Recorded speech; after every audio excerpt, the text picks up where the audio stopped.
Hello दोस्तों, स्वागत है आपका आपके YouTube चैनल डीजे कॉमिक्स में।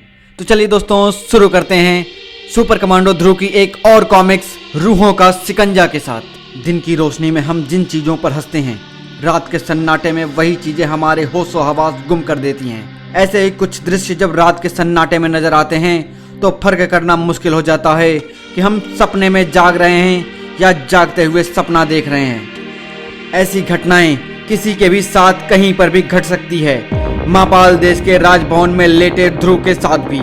माँ, पिताजी आप लेकिन आप दोनों तो बरसों पहले जुपिटर सर्कस की आग में जलकर मर गए थे।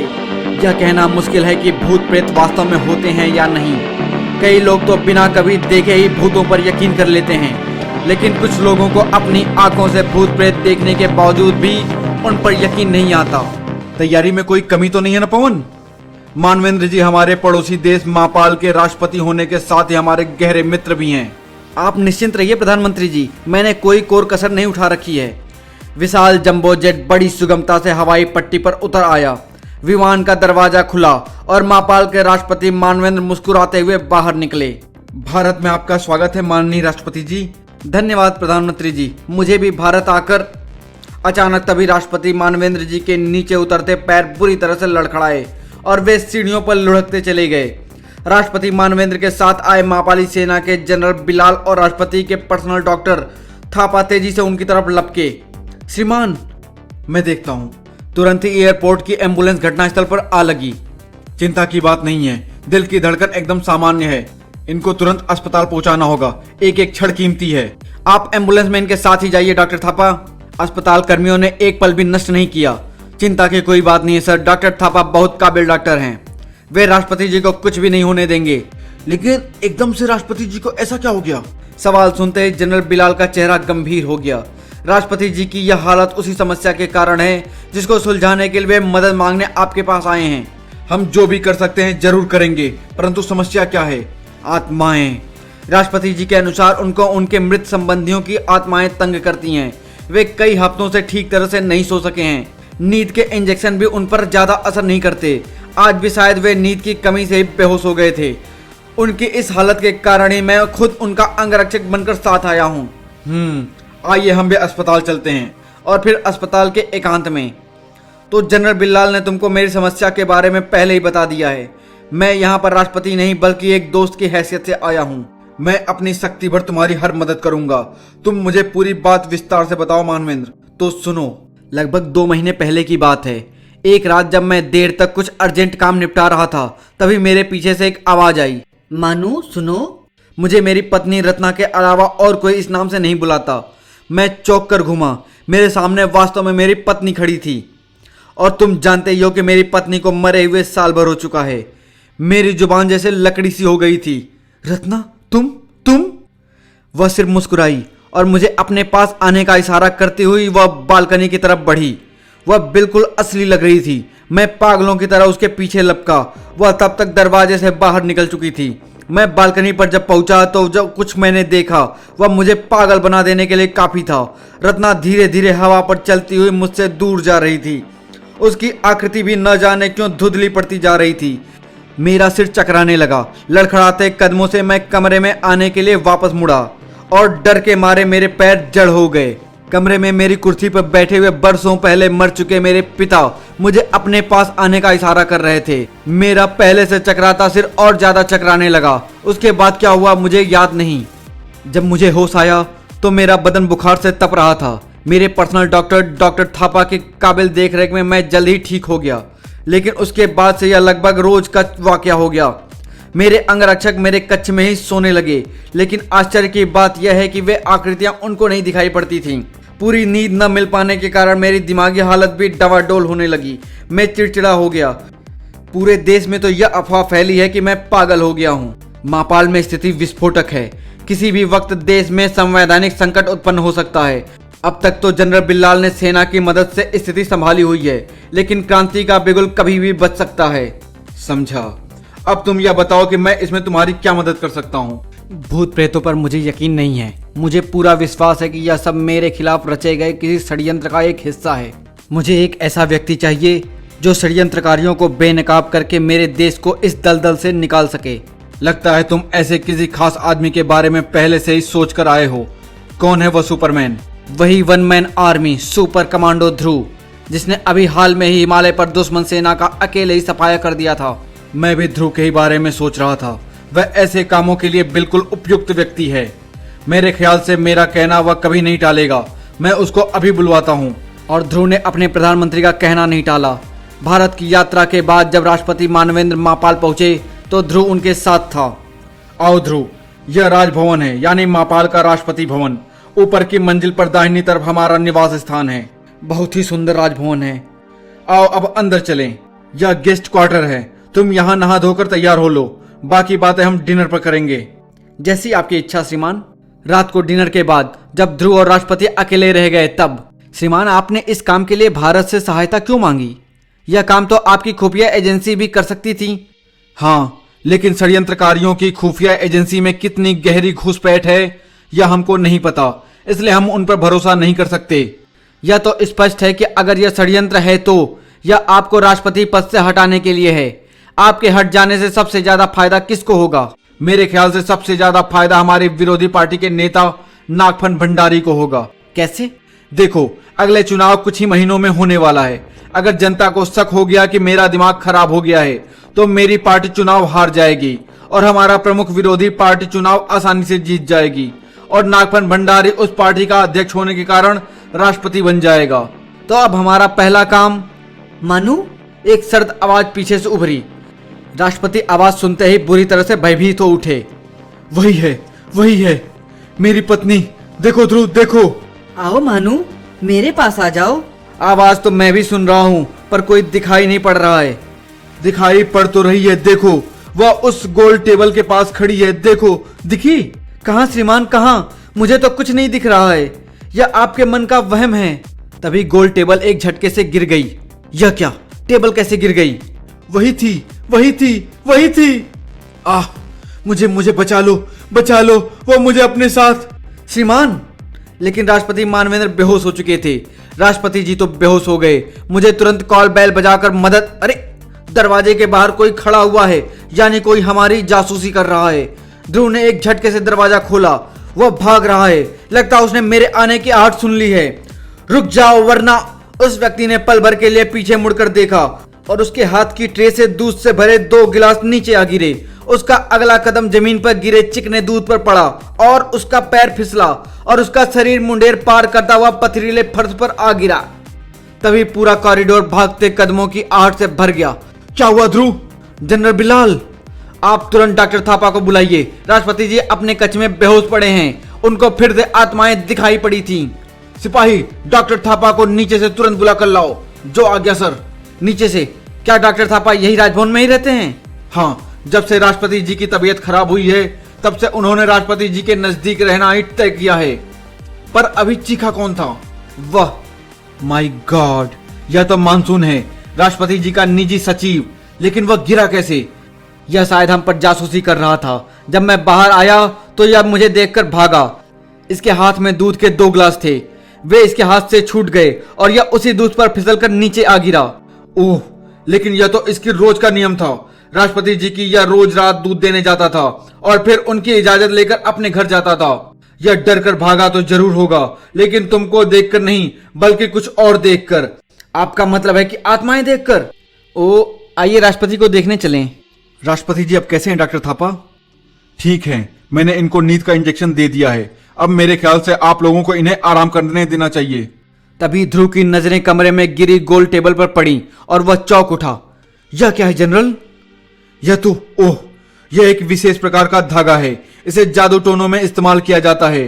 कहते हैं कि यह आत्माओं को भी बांध सकता है। आई सी। आइए जनरल, हमें अब राष्ट्रपति जी को आराम करने देना चाहिए। ठीक है ना डॉक्टर थापा? बिल्कुल ठीक, मैं यहीं ठहरता हूँ। ध्रुव जनरल बिलाल के साथ बाहर निकल आया। यह विरोधी पार्टी का अध्यक्ष नागफन भंडारी कैसा आदमी है जनरल? वैसे तो ठीक है, लेकिन अपना मतलब साधने के लिए वह किसी भी हद तक गिर सकता है। उसके बारे में मैं ज्यादा नहीं जानता हूँ। जो कुछ थोड़ा बहुत डॉक्टर थापा ने मुझे बताते रहते हैं, बस उतना ही पता है। डॉक्टर थापा? उसके बारे में कैसे जानते हैं?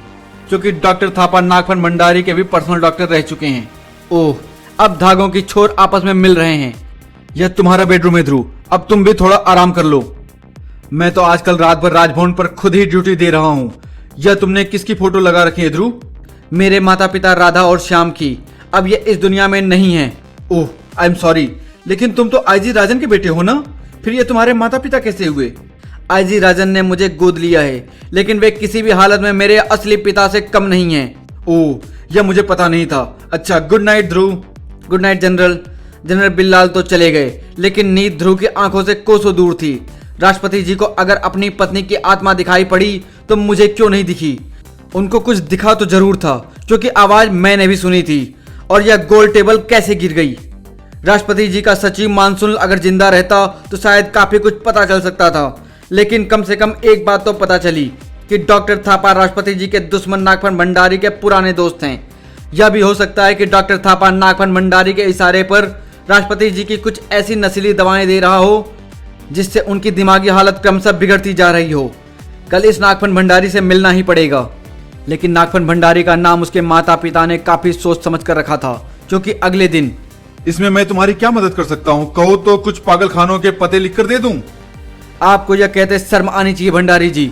अपने देश के राष्ट्रपति को पागल कहकर आप अपने देश का अपमान कर रहे हैं। बेटे, पागल को पागल नहीं तो और क्या कहेंगे? फिर वह पागल चाहे एक आम व्यक्ति हो या कहीं का राष्ट्रपति। मापाल को अब नागफन भंडारी जैसा सजग राष्ट्रपति चाहिए, मानवेंद्र जैसा पागल राष्ट्रपति नहीं जिसको भूत प्रेत दिखाई पड़ते हों। तो सुन लो भंडारी, मैं यहाँ तुम्हारा खेल खत्म करने ही आया हूँ। अब तुम अपने दिन गिनने शुरू कर दो। यह लड़का खतरनाक है दादा। यह जो कह रहा है वह कर भी सकता है, और मैं यह बिल्कुल भी नहीं चाहता हूं कि मानवेंद्र को पागल बनाने की प्रक्रिया में कोई विघ्न पड़े। इसलिए मैंने इस लड़के का इंतजाम पहले से ही कर दिया है। इस षड्यंत्र से बेखबर ध्रुव की मोटरसाइकिल राजभवन की तरफ उड़ी जा रही थी। अब सबसे पहला काम डॉक्टर थापा की जांच करना है, और अगर नागफन भंडारी और डॉक्टर थापा में कोई संबंध है तो उसको तोड़ना पड़ेगा। नथवल, वह आ रहा है। तो मैं भी तैयार हूं। हल्का सा एक धक्का लगा और एक चट्टान नीचे की ओर गिरने लगी। ध्रुव ने गड़गड़ाहट सुनकर ऊपर देखा, लेकिन तब तक देर हो चुकी थी। एक विशाल चट्टान ठीक उसी की तरफ बढ़ रही थी। ध्रुव के पास सिर्फ एक क्षण का समय था और ध्रुव ने वह कीमती क्षण नहीं गवाया। आज तो इस उभरी चट्टान ने ही बचाया। हा हा हा हा, शाबाश नथवल, एक ही झटके में छोकरे को भगवान के दर्शन करा दिए। अपना वार कभी खाली नहीं जाता लंतू। आओ भंडारी दादा को यह खबर दे आए कि हम नाकामयाब रहे। तुम बच कैसे गए? मेरे बचने की छोड़ो और अब अपने बचने का रास्ता सोचो। तेरी मौत शायद इस चाकू पर लिखी थी। मैं अभी चाकू से इसकी आते चाकू से बच्चे नहीं खेला करते, वरना हाथ कट जाता है, इस बेल्ट की तरह। मेरी पैंट सरक जाएगी और मैं नीचे कुछ नहीं पहने हुए हूँ। तो शरीफ आदमी की तरह पैंट पकड़े रहना। आज सुबह जो कसरत नहीं कर पाया था उसकी कमी पूरी हो गई। ध्रुव के लिए किराए के 2 गुंडे भुनगो से ज्यादा कुछ नहीं थे, लेकिन उसको गुंडों के तीसरे साथी के बारे में कुछ नहीं पता था। वह कुछ पलों के लिए होश खो बैठा, और जब उसकी धुंधली आंखें देखने योग्य हुई तो तीनों गुंडे दूर जा चुके थे। मोटरसाइकिल का तो चूरा बन गया। अब तो बेटा ध्रुव, टैक्सी मिलने तक पैदल मार्च करना पड़ेगा, और आधे घंटे बाद। अरे ध्रुव, यह क्या हालत बनाकर आ रहे हो? और तुम्हारी मोटरसाइकिल कहाँ है? शायद यहाँ के कबाड़ी बाजार में। डॉक्टर थापा कहाँ हैं? अपने क्वार्टर में। उनसे कुछ दवाई ले लूं तो तबीयत ठीक हो जाए। डॉक्टर थापा अपने कमरे में किसी गहरी चिंता में डूबे थे। क्या मैं अंदर आ सकता हूं डॉक्टर थापा? आओ ध्रुव आओ, इधर कैसे चले आए? मैं राष्ट्रपति जी की तबीयत के बारे में पूछने आया था। कैसे हैं वे अब? पहले से बेहतर हैं, लेकिन अगर उनको फिर से कोई आत्मा दिखाई पड़ी तो वे फिर वापस इसी हालत में पहुंच जाएंगे। एक बात बताइए डॉक्टर थापा, इन आत्माओं को राष्ट्रपति जी के अलावा क्या और किसी ने कभी देखा है? नहीं। यानी ये आत्माएं उनके अपने दिमाग की उपज भी हो सकती हैं। ऐसा किसी दवाई से संभव है क्या? क्यों नहीं, ऐसे नर्वस टॉनिक आते हैं जिनको ज्यादा मात्रा में लेने से दिमाग पर बुरा असर पड़ता है और आदमी को तरह तरह की अजीब चीजें दिखाई पड़ने लगती हैं। तो अब एक आखिरी प्रश्न का उत्तर दीजिए डॉक्टर थापा, कि आप ये टॉनिक राष्ट्रपति जी को कब से दे रहे हैं? क्या बकवास कर रहे हो तुम? अच्छा, फिर यह बता दीजिए कि नागफन भंडारी इस काम के लिए आपको कितने पैसे दे रहा है? मैं तुम्हारी बदतमीजी का जवाब अभी दे सकता हूं, लेकिन इस वक्त तुम हमारे मेहमान हो। Now get out. ठीक है डॉक्टर थापा, लेकिन सच सामने आकर ही रहता है। आगे से यह हमेशा याद रखना कि मैं तुम पर नजर रखे हुए हूं। राष्ट्रपति जी को डॉक्टर थापा के बारे में बताने से पहले मुझे कुछ और सबूत इकट्ठे करने होंगे, क्योंकि उनको डॉक्टर थापा पर बहुत भरोसा है। वह दिन बिना किसी अन्य घटना के बीत गया और रात की काली चादर पूरे मापाल पर फैल गई। राष्ट्रपति जी अभी भी सो रहे हैं ध्रुव, तुम भी थोड़ा आराम कर लो, ठीक रहेगा। बाद में अगर चाहो तो हम तुम आज रात साथ ही ड्यूटी देंगे। Okay sir. चलो, आराम के बहाने एकांत तो मिला। मुझे इसी वक्त का इंतजार था। डॉक्टर थापा इस समय राष्ट्रपति जी के साथ ही हैं। मुझे पूरा यकीन है कि डॉक्टर थापा अब अपना काम जल्द से जल्द निपटाना चाहेगा। मैं आज रात खिड़की के बाहर से उस पर नजर रखूंगा ताकि मैं उसको रंगे हाथ। ध्रुव, तभी एक सख्त आवाज कमरे में तैर गई। ध्रुव पलटा और उसके दिल की धड़कन पल भर के लिए रुक गई, क्योंकि यह दृश्य आज वह वर्षों बाद देख रहा था। माँ, पिताजी, मगर आप दोनों तो जुपिटर सर्कस की आग में जल गए थे। हमारे शरीर जल गए थे बेटे, लेकिन आत्माएं कभी नहीं जलती। हम आज भी जिंदा हैं, लेकिन एक दूसरे रूप में। हम हमेशा तुम्हारे साथ रहते हैं बेटे, चाहे तुम हमें देख पाओ या न देख पाओ। राधा और श्याम को अपने सामने देखकर ध्रुव अपने पर काबू न रख सका। वह उनसे मिलने के लिए आगे बढ़ा। हमें छूना मत, हमको छूना मना है। लेकिन ध्रुव के कान कुछ नहीं सुन रहे थे। यह तो बढ़ता ही आ रहा है। आओ राधा, नियमों को तोड़ना ठीक नहीं है। यह क्या? ये तो बंद दरवाजे के पार जा रहे हैं। ध्रुव ने लपक कर दरवाजा खोला। वे रहे माँ, पिताजी। अरे ध्रुव, कहाँ भागते जा रहे हो? वो देखो जनरल, मेरे बिछड़े माँ और पिताजी। कहाँ है तुम्हारे माँ और पिताजी? मुझे तो कुछ भी नहीं दिख रहा है। दोनों आकृतियों को नजरों से दूर जाते देख ध्रुव धैर्य खो बैठा। हटो रास्ते से जनरल, वरना ये गायब हो जाएंगे। वे रहे। हाँ माँ, रुक जाओ, रुक जाओ। ध्रुव पागलों की तरह दौड़ रहा था, लेकिन फासला उतना का उतना ही था। उसको यह भी होश नहीं था कि ये परछाइयां उसको किस तरफ ले जा रही हैं। उसको होश तब आया जब वे दोनों गायब हो गए। लेकिन कहाँ? ध्रुव अभी यह सोच भी न पाया था कि आगे क्या करे। तभी अचानक उसके चारों तरफ कई आकृतियां खड़ी हो गईं। आकृतियां जो निश्चित ही इस दुनिया की नहीं थी। कौन हो तुम सब? हम तुम्हारे दोस्त हैं ध्रुव। तुम्हारे असली माँ बाप चाहते हैं कि तुम हमारे साथ ही रहो, इसलिए हम तुमको साथ ले जाने आए हैं। मुझे जाने दो, जाने दो। बचकर निकलने के सभी रास्ते बंद हो चुके थे। चारों तरफ से आत्माएं ध्रुव की तरफ बढ़ रही थीं, लेकिन वे ध्रुव तक पहुंचने से पहले ही गायब हो गईं। कौन? आप कौन हैं? पहले तू कबाली को यह बता कि तू कौन है और इन दुष्ट आत्माओं के चक्र में कैसे फंस गया। आत्माएं इस तरह से नहीं दिखा करती हैं बाबा। ये आत्माएं नहीं थीं। यह तो नजरों का धोखा था, किसी नशीली दवाई का असर था। हा हा हा हा। बालक, मैं पिछले 150 सालों से हिमालय पर कपाल साधना कर रहा था और इस साधना में मेरी आत्माओं से रोज ही मुलाकात होती थी। आत्माएं तो मेरी दोस्त हैं, लेकिन बुरी आत्माओं का मैं जानी दुश्मन हूँ। इसलिए जब मुझको नील जेबूब ने इस देश पर मंडरा रहे खतरे के बारे में बताया तो मैं पल भर भी नहीं रुका। यह नील जेबूब कौन है? मेरा सबसे प्यारा प्रेत। अब आओ, हमको इस देश को दुष्ट प्रेत आत्माओं से मुक्ति दिलानी है। चलिए कपालिक बाबा। राजभवन में भारी चहल पहल थी। ध्रुव, तुम भागते हुए कहाँ चले गए थे? और जनरल बिलाल कहाँ हैं? जनरल बिलाल? वे तो मेरे साथ नहीं गए थे। तुम्हारे साथ नहीं, लेकिन वे तुम्हारे पीछे ही गए थे और अभी तक वापस नहीं लौटे हैं। अब वह शायद कभी वापस नहीं आएगा। दुष्ट आत्माएं किसी को नहीं छोड़ती। अगर मैं वक्त पर न पहुंच गया होता तो यह बालक भी वापस नहीं आ पाता। तुम कौन हो भाई, और यहाँ कैसे घुस आए? यह राष्ट्रपति भवन है, कोई धर्मशाला नहीं। इनको मैं लेकर आया हूँ डॉक्टर थापा। अब शायद यह कपालिक बाबा ही हमारी आखिरी उम्मीद हैं। मैंने खुद अपनी आंखों से आत्माओं को देखा है, अपने मृत माता पिता की आत्माओं से बात की है। अब तो न चाहते हुए भी मुझे भूत प्रेत पर यकीन हो गया है और उन आत्माओं के सामने हमारा आधुनिक विज्ञान बेकार है। समय नष्ट करना उचित नहीं है।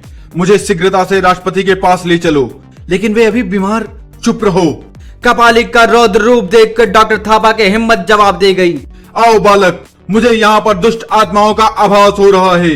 वे इस तरफ हैं। मेरा अस्थिदंड उनकी तरंगे ग्रहण कर रहा है।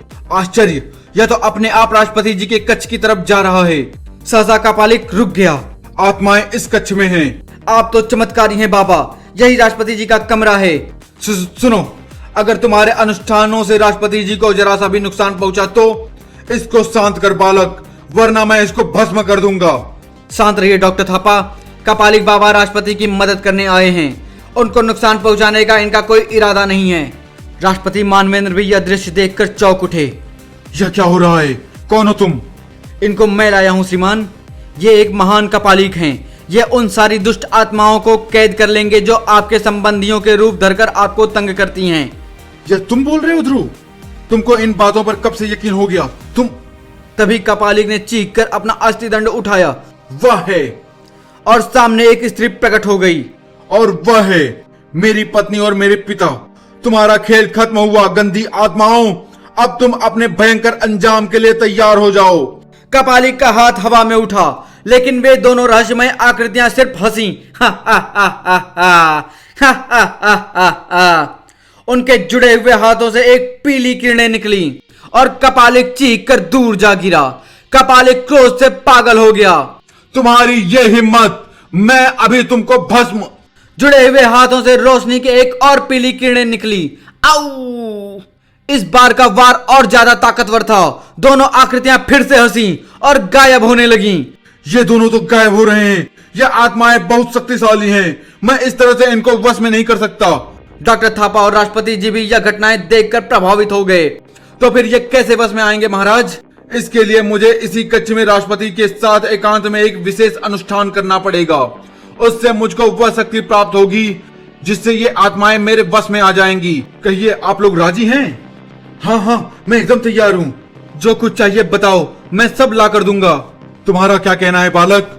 मुझे तो सिर्फ इतना ही कहना है कि अब तुम्हारा खेल खत्म हो गया कपालिक। कपालिक पल भर में सारी स्थिति समझ गया। तो यह ले आ। लेकिन ध्रुव अब इस नाटक को और आगे बढ़ने देने के मूड में नहीं था। ये घुसा है मेरे माता पिता के असली आत्माओं से खिलवाड़ करने के लिए, और यह है राष्ट्रपति जी को पागल घोषित करने के साजिश के लिए। और इन दो घुसों के साथ एक घुसा बिल्कुल मुफ्त। हाय, अब माफी मांग राष्ट्रपति जी से और अपने गंदे मुंह से बता कि तू कौन है। क्योंकि राष्ट्रपति मानवेंद्र के पैरों पर गिरा कपालिक तेजी से उठा और अब अगर इंच भर भी हरकत की तो राष्ट्रपति का गला रेत दूंगा। तुम्हारी यह मजाल, तुमने राष्ट्रपति जी को हाथ लगाया। गुस्से से भरे डॉक्टर थापा आगे बढ़े और राष्ट्रपति जी चीख उठे।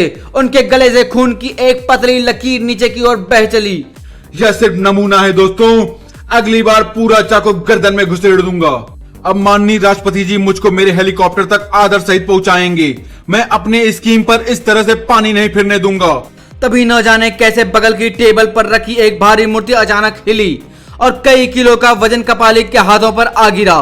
चाकू उसके हाथ से छूटकर दूर जा गिरा। ध्रुव ने यह सुनहरा मौका नहीं गवाया। हाय, आप राष्ट्रपति जी के गले का घाव देखिए डॉक्टर थापा। इस पाखंडी से मैं निपट लेता हूँ। बस करो, आई बस बस, नहीं तो मैं मर जाऊंगा। सब सच सच बताएगा कि नहीं? बोल। मैं सब बता दूंगा, सब बता दूंगा। हाय मेरी नाक। या आखिर है कौन ध्रुव? श्रीमान, यह भेड़ की खाल में छुपा भेड़िया है। जनरल बिल्लाल। तुम कपालिक हो जनरल बिल्लाल। लेकिन फिर वे आत्माएं? इसके बारे में यह नमक हराम खुद ही बताएगा। बोलो। वे आत्माएं नहीं थी। वे 3 डायमेंशनल आकृतियां थी जो प्रोफेसर हान के बनाए स्पेशल प्रोजेक्टर से प्रक्षेपित की जाती हैं। प्रोफेसर हान? वही जिनकी 3 महीने पहले हत्या हो गई थी? हाँ वही। यह सब उसी दिन से शुरू हुआ था जिस दिन हान की हत्या हुई थी। उस दिन हान ने मुझको अपना नया आविष्कार दिखाने के लिए डिनर पर आमंत्रित किया। यह 3 डायमेंशनल प्रोजेक्टर तो सिर्फ कैलकुलेटर जितना बड़ा है। लेकिन जनरल, तुम इतने बड़े सिर्फ 4 प्रोजेक्टरों की मदद से पूरी सेना कैसे मोर्चा ले सकते हो? वह कैसे? देखो, मैं इसमें पहले से रिकॉर्ड की गई हुई एक कैसेट डालता हूं और अब ध्यान से देखो ये। वाह! प्रोफेसर हान ने बटन दबाया और सामने एक पूरी सेना खड़ी हो गई। क्या कोई कह सकता है जनरल कि ये असली सिपाही नहीं बल्कि उनकी चलती फिरती 3 डायमेंशनल इमेजेस हैं? यानी 3 आयामी आकृतियां? नहीं, ये तो बिल्कुल असली लग रही हैं। और जानते हो, इस कैसेट में आकृतियों के साथ साथ आवाज भी भरी जा सकती है। अच्छा? हाँ, ये प्रोजेक्टर बैटरी से चलते हैं और कहीं पर भी फिट किए जा सकते हैं। इनको इस रिमोट कंट्रोलर से भी चलाया जा सकता है। मैंने ऐसे 10 प्रोजेक्टर बनाए हैं। वाह प्रोफेसर, लेकिन आपका यह आविष्कार अगर दुश्मनों के हाथ में पड़ गया तो वे भी ऐसे कई प्रोजेक्टर बना लेंगे। कभी नहीं, कभी नहीं। मैंने इन सभी प्रोजेक्टर्स के अंदर एक ऐसा बम फिट किया है जो इनको खोलते ही फट पड़ेगा और पूरे प्रोजेक्टर के चीथड़े उड़ जाएंगे। मैं कल ही इसको राष्ट्रपति जी के पास दिखाने के लिए ले जा रहा हूँ। उस वक्त अचानक ही मेरे दिल में एक इच्छा जाग उठी, इस देश का तानाशाह बनने की इच्छा। मुझे इस बात का तुरंत आभास हो गया कि यह प्रोजेक्ट मेरी इच्छा को पूरा करवा सकता है, लेकिन इसके लिए यह जरूरी था कि किसी को भी इसका भनक तक ना लगे। और इसलिए प्रोजेक्टरों के बारे में पूरी जानकारी उगलवाने के बाद मैंने प्रोफेसर हॉर्न को हमेशा के लिए खामोश कर दिया। मेरी स्कीम राष्ट्रपति को उनके मरे हुए संबंधियों के 3 आयामी आकृतियां दिखा दिखाकर पागल घोषित करा देने की थी, ताकि देश में संवैधानिक संकट उत्पन्न हो जाए और मैं सेना के जरिए सत्ता संभाल लूं। इस काम को अंजाम देने के लिए मैंने इस कमरे में कुछ प्रोजेक्टर फिट कर दिए और उनमें राष्ट्रपति की पत्नी और पिता का मेकअप किए एक्टरों को रील भर दी। राष्ट्रपति का निजी सचिव मानसून मेरा आदमी था। वह कमरे के बाहर खड़ा होकर रिमोट कंट्रोल के जरिए 3 आयामी आकृतियों को भूत बनाकर पेश करता रहता था। 1 मिनट जनरल, कल राष्ट्रपति जी की पत्नी की आकृति जो उनको दिख रही थी वह मुझे क्यों नहीं दिखी? इस प्रोजेक्टर से कई अलग अलग तरह की आकृतियां प्रोजेक्ट की जा सकती हैं। उनमें से कुछ खास किस्म की आकृतियों को एक स्पेशल शीशे में ही देखा जा सकता है। उन स्पेशल शीशों को मैंने राष्ट्रपति के चश्मे में फिट करवा दिया था, इसलिए वे आकृतियां सिर्फ उनको ही दिखती थीं। ओह, तो ये बात थी। बोलते जाओ जनरल, बोलते जाओ। गड़बड़ी मानसून की मौत के बाद से शुरू हुई। मेरे पास और कोई भरोसे लायक आदमी नहीं था, इसलिए मैंने फिर एक स्कीम बनाई जिसका खास मोहरा था ध्रुव। इसके कमरे में रखी इसके असली माँ बाप की फोटो के अनुसार मैंने एक्टरों का मेकअप करके कुछ रीलें तैयार कर ली और फिर इसके कमरे में प्रोजेक्टर फिट करके उनमें वह रीलें भर दी। फिर जैसा मैंने सोचा था वैसा ही हुआ। ध्रुव अपने माँ बाप की आकृतियों का पीछा करता करता वहां तक आ गया जहां पर मैं कापालिक के भेष में इसका पहले से इंतजार कर रहा था। इसको अपने प्रभाव में लेकर मैं यहां तक पहुंच गया। इस अस्थिदंड में छिपे रिमोट कंट्रोल के जरिए मैंने इस कमरे वाला सारा नाटक किया। और वह अनुष्ठान तो सिर्फ एक बहाना था। दरअसल मुझे राष्ट्रपति को एकांत में दबोचने का मौका चाहिए था ताकि मैं उनकी हत्या करके गायब हो जाऊं। लेकिन यह काम तो तुम कभी भी कर सकते थे, क्योंकि राष्ट्रपति कक्ष पर तो तुम खुद ही पहरा देते थे। यह इतना आसान काम नहीं था। डॉक्टर थापा अक्सर पूरी रात राष्ट्रपति कक्ष में ही रहते थे। दिन में यह काम करना असंभव था और मैं यह बिल्कुल भी नहीं चाहता था कि किसी को भी जनरल बिल्लाल पर रत्ती भर का भी शक पड़े।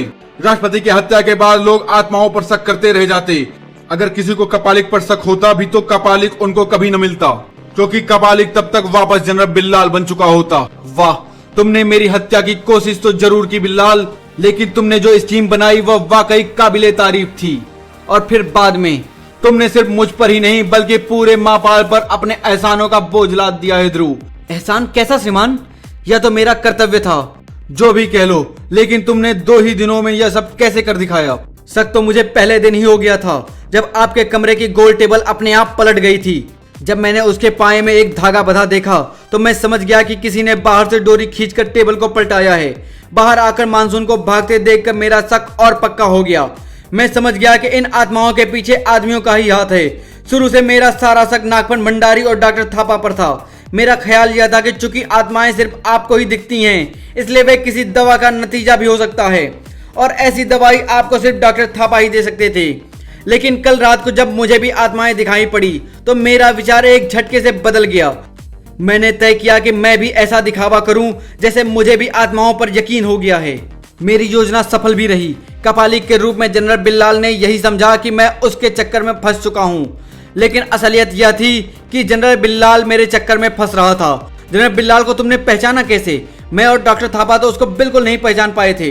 तुरंत तो उसको मैं भी नहीं पहचान पाया था, क्योंकि जहां पर मैंने उसको कपालिक के रूप में देखा था वहां काफी अंधेरा था और उसने मेकअप भी काफी अच्छा किया था। लेकिन जब मैंने उसको राजभवन की रोशनी में देखा तो पाया कि कपालिक के माथे की ऊपर वाली खाल का रंग बाकी चेहरे से काफी गोरा था, ठीक वैसा ही जैसा धूप में हमेशा टोप पहनने से हो जाता है। यह गौर करते ही मैं एक झटके में उसको पहचान गया। मेरा रहा शक तब दूर हो गया जब वह राजभवन में घुसकर बगैर रास्ता बताए सीधे आपके कक्ष तक पहुंच गया। यह सब तो स्पष्ट है, पर एक बात मुझको अब तक समझ में नहीं आई। कौन सी श्रीमान? कि वो भारी मूर्ति अपने आप कपालिक के हाथ पर कैसे गिर गई? मुझे तो ऐसा लगा जैसे किसी ने उसको गिराया था, लेकिन किसने? इस सवाल का ध्रुव के पास कोई जवाब नहीं था। समाप्त। तो धन्यवाद दोस्तों, मिलते हैं अगली कॉमिक्स में। धन्यवाद।